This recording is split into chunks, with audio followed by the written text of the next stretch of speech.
of the early West record many stories of famous and notorious characters of that period. The Younger brothers, hardened to the sight of bloodshed in the guerrilla border battles of the Civil War. The Youngers established a record of bank and train robberies that have never been equaled in the West.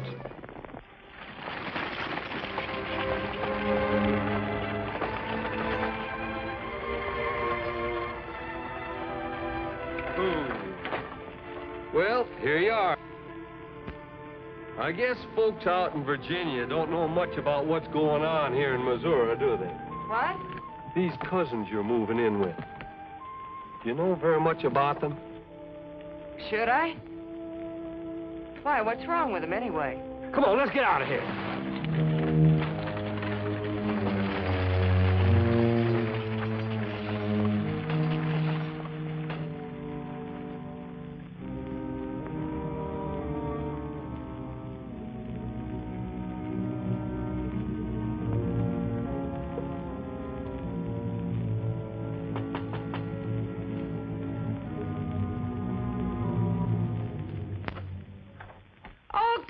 Honey.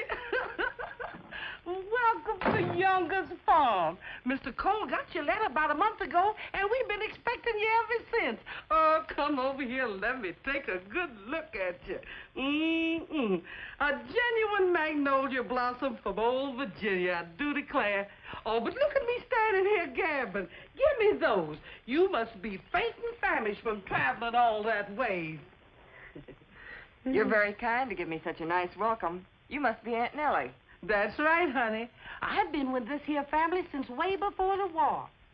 And after Mammy and Pappy Younger died, I raised all them boys just like they was my own. Where are they now?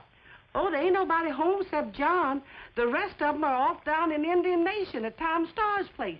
And you know, honey, they've been gone an awful long time. I'm awful worried about them boys. All right, Nellie. That'll do.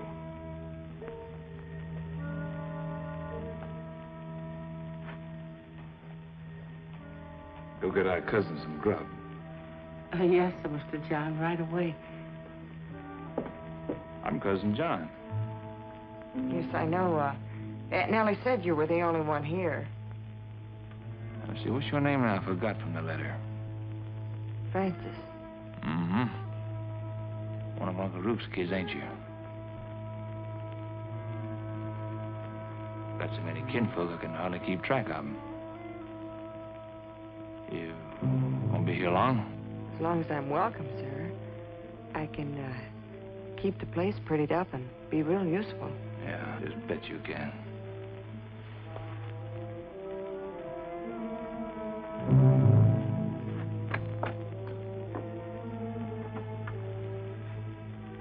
Yeah, I'll pretty it up.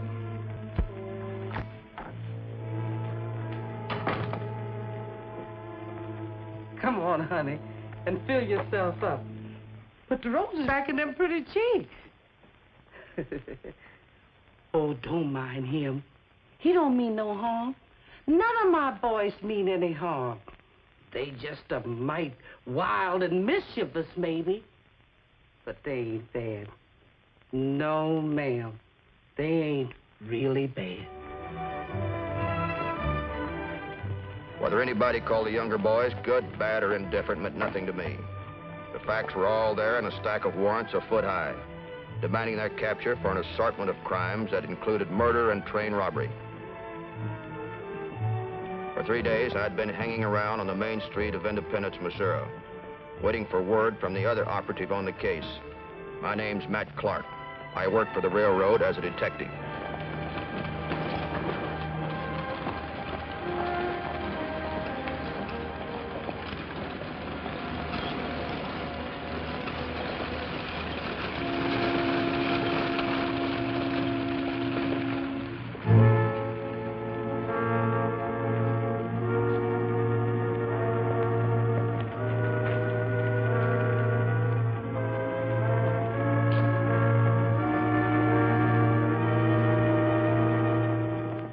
The message on the piece of paper was all I needed to know.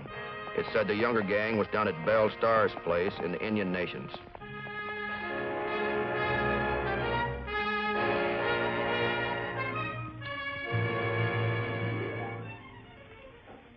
Lieutenant, I hope you can understand why I'm asking you to do this. The cavalry is the only recognized law in the territory. How many of the youngsters do you think are hidden out there? My information says Cole and Jim. What do you think they're down here for? Hiding. They robbed a bank over the Missouri line, then disappeared. How many men do you want? Well, they're a tough outfit. All you can spare. All right. Come with me.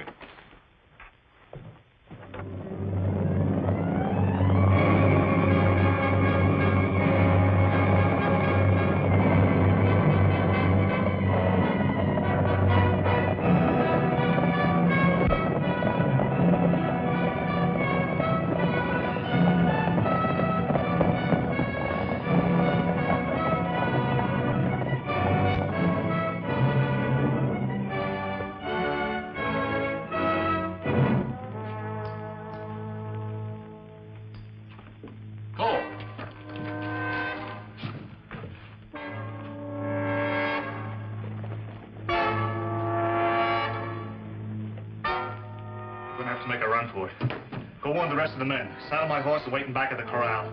I'll keep him busy and give you a little time.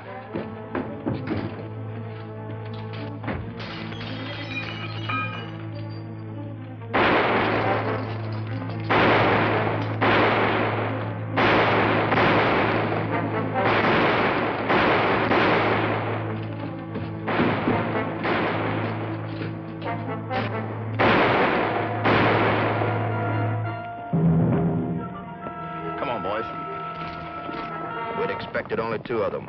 We were in luck. We had a chance of rounding up the whole gang.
Somebody tipped them off, then you're exactly where we were. Couldn't have been one of us. They're in as deep as we are. We can't hold them off here! Separate and run for it! You can make it up that draw! Wait a minute, Jim. Wait till they draw the Yankees away from us. Then we'll go back down the other side to where the horses are. Come on, see that.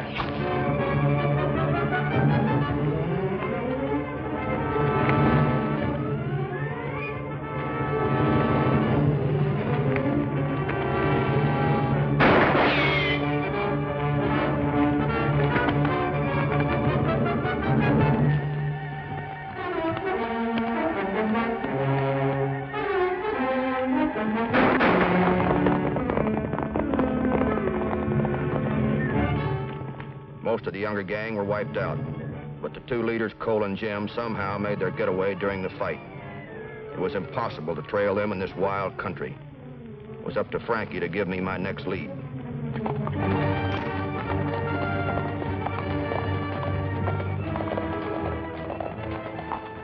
That's Mr. Jim, Mr. Cole. That's my boys, all right. I got to hustle up a mess of victuals. My boys are powerful eaters. Oh, Jim. Hi, John. Boy. How's it been going?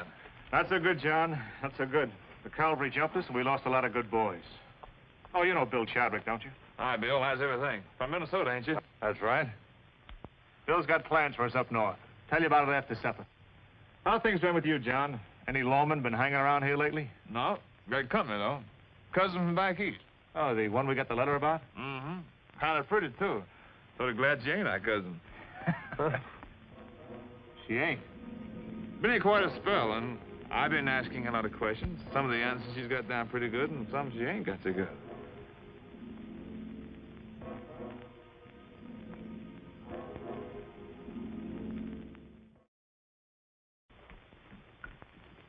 My, you boys sure eat a mess of business. It was really good, Millie. Well, the dessert's coming in. Come on, honey child, and help me get the table cleared.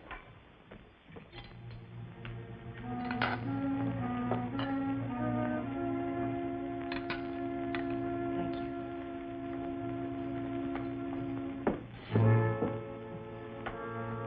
What was this you were going to tell me about Minnesota?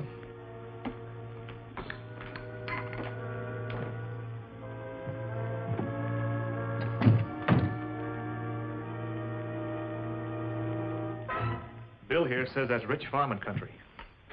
The banks up there are so chock full of money, they don't know what to do with it. I ain't much heft on it myself. It's too far from home. Don't mind what Jim says. He'll be going all right. The James boys already said bear for it. I know for a fact Clell Miller and Charlie Pitts will throw in. Well, that makes 8 of the best all-round gang in the business. Take just about a whole town to stop us. The reason I'm not so whole hog on the idea is that, well, we don't have friends that far north. We don't know the back roads or the stream crossing. No one to bring our mail to us or to shoe our horses in a hurry. You just don't want to go on this thing without some thought first. As long as you're so interested in man talk, cousin, come on in and make yourself comfortable. Here, what's going on in here? About time you knew the truth, Aunt Nellie. We've been harboring a Yankee spy. Her? That's right. She's no more our cousin than she is yours. Oh, sweet little child. Go on back in the kitchen and get your dishes done. Go on, go on. Oh, yes, sir. What do we do with her, Cole? Well, if we leave her go back where she came from, they'll all be on us as sure as you're born. If she don't get back, they'll all be snooping around to find out what happened to her. Any way you look at it, there's bound to be detectives swarming all over the place. We better be hightailing from Minnesota right now. Pack your gear and let's get to riding. You still ain't said what we're going to do about our country cousin, Cole. You know, I just had me a premonition, John. I can see you two out horseback riding. And I can see her having a real bad spill.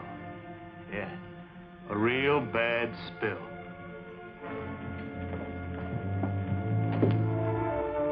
I'm checking at the telegraph office, but there was still no word from Frankie.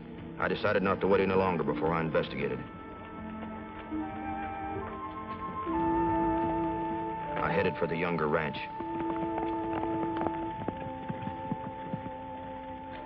Hey, John. Meet us over at Charlie Pitts. All right, Cole.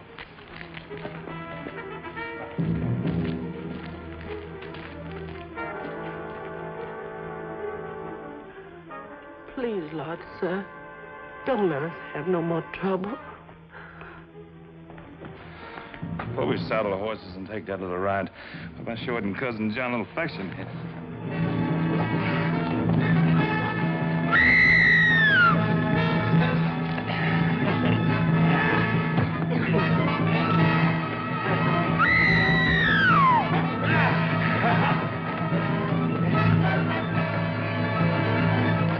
Hey, you! Keep your hands off of that girl. All right. Drop your gun. Go on, drop it.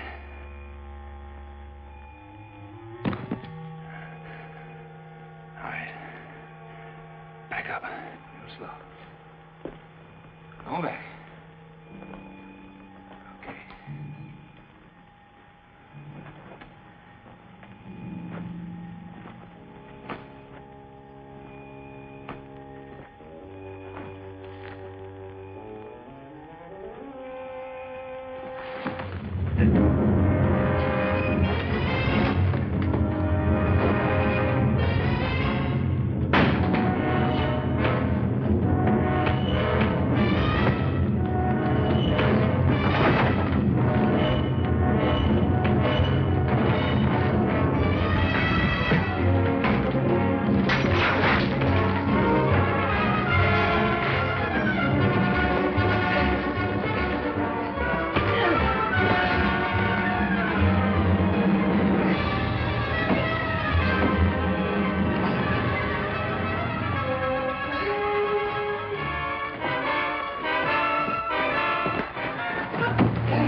I keep trying to tell myself that they ain't bad.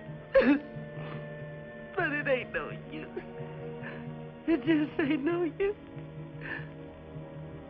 Maybe it was the war that turned them bad. And maybe it was in the blood. I don't know. But there's one thing I know. I raised them like they was my own. And I just can't help from loving them.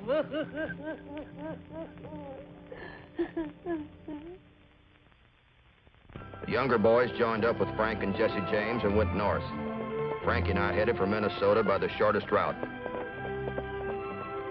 We rode into Mankato, Minnesota on September the 4th, and after some inquiring, learned that several men, well mounted and armed, had been hanging about the bank the day before, but left when word spread that somebody had recognized one of the younger boys.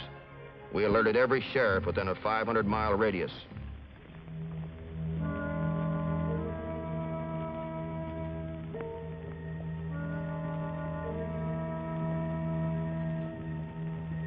We didn't know it until a few minutes later, but a robbery was taking place in his quiet little town of Northfield.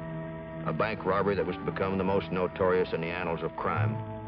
All right, let's go.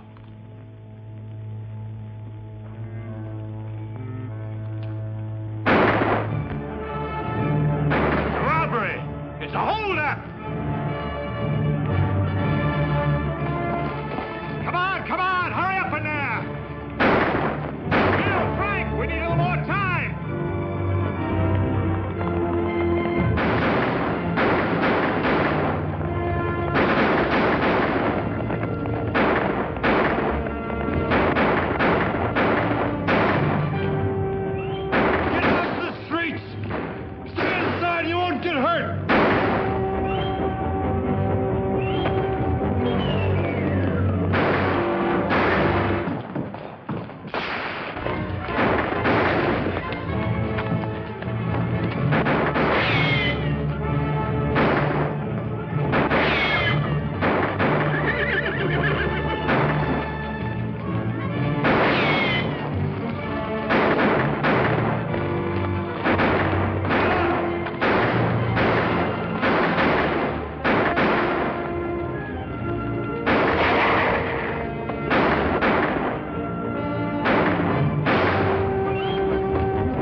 Inside the bank, the bookkeeper Haywood lay dead.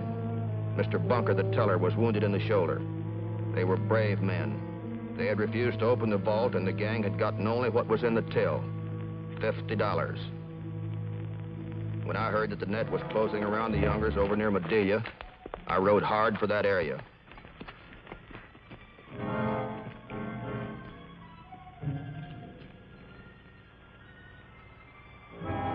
Sheriff Blissman, Matt Clark. Glad to have you join us. They're holed up over there. I've been asking for volunteers to move in and flush them out. If we don't get them out before nightfall, this might go on for another week. Got me in, Sheriff. I've ridden a long way to join you. How many of them are there? I don't know. I wonder if Frank and Jesse made it. I don't know. It's sure a high price to pay for a lousy $50.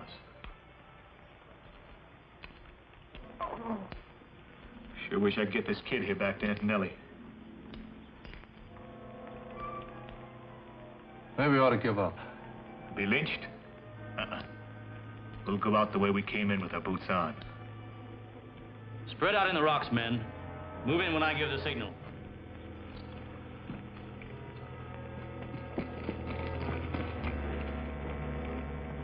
Here they come.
hands in the air. Can't nobody else stand up.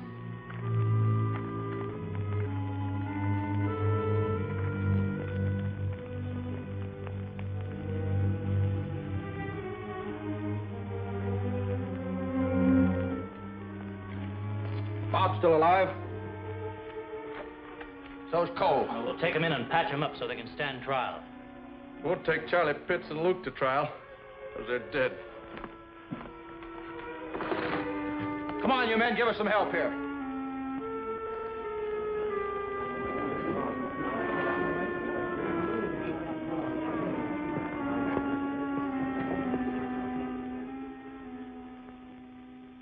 Bob was wounded in the chest.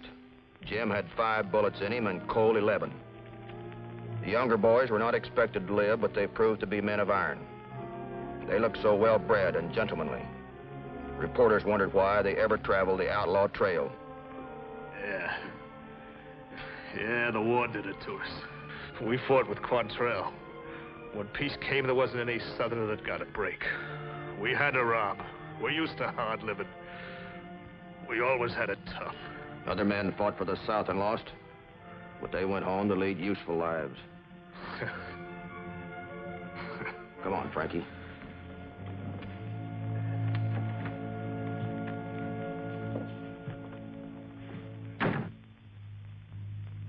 Under Minnesota law, a person charged with murder and pleading guilty could not be sentenced to capital punishment. The younger brothers, therefore, pleaded guilty on November 11th, 1876, in Judge Samuel Lord's court at Faribault, Minnesota. He sentenced them to life imprisonment in the state penitentiary at Stillwater.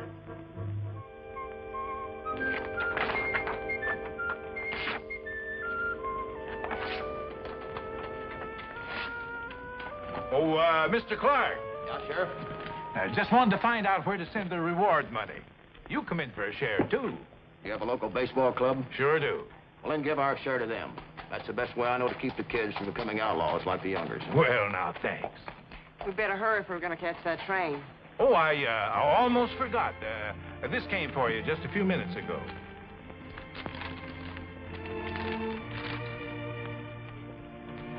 Where did you say you were going on your vacation? I told you, Philadelphia. I wouldn't miss a Centennial Exposition for anything. Well, then, read this. We've got a new assignment. All right, so I miss a Centennial. Maybe I'll be in time to catch a Kentucky State Fair. So long, Sheriff. Bye.